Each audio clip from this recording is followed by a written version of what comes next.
What would you do in this situation? Imagine you are the artist and you co-wrote a song with somebody who's not an artist, they're just a songwriter, and you guys both own the master. You both paid for the master, but the artist, it's his vocal. And 15 years ago, even though you wrote it 20 years ago, 15 years ago, the artist, said, hey, we're going to put it up on Spotify. And the co-writer is like, hey, I'll do it through my distribution platform. And the artist is like, sure, no problem. And the co-writer was sending quarterly checks for a year. Then about 5 years ago, they got a sync for about $10,000. The guy never sent the $5,000, and then he just stopped paying altogether. Try getting in touch with the guy, lawyer, nothing happened, right? But then, this is what happened. The song got taken down on Spotify and streaming platforms about a year ago. And so my artist was like, hey, let's put it up. Let me just try and recoup, my losses, anything. And I'm like, okay. So they put it up. And then the co-writer finally calls. He finally calls and says, hey, I'm putting up my own version, a single,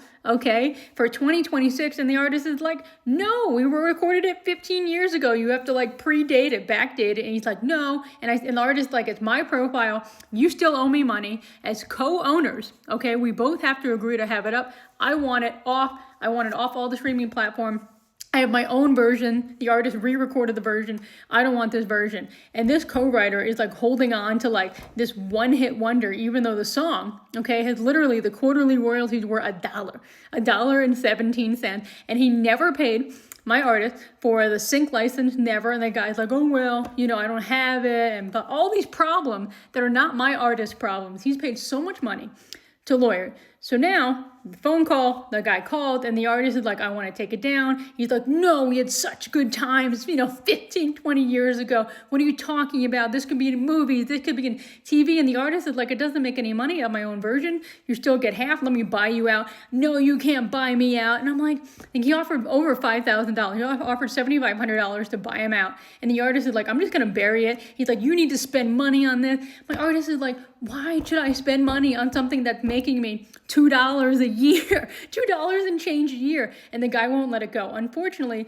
they were really good friends many moons ago. People change, things change. People are different versions of themselves. As time goes by and their experiences change, they lost touch. It happens, right? But this dude would not let it go. So my artist said, take it down. I'm taking my version down. You're taking your version down. You haven't paid me, and nothing's going to happen with that master, and I'm not pitching it. Remember, whoever you write a song with, it's like having a baby with. You're co-parenting for the rest of your life. It's really, really sad. But what would you do in this situation? I mean, would you take it down like the artist? Would you try and work with him? Would you try and sue him for the money he owes, or is it not worth it?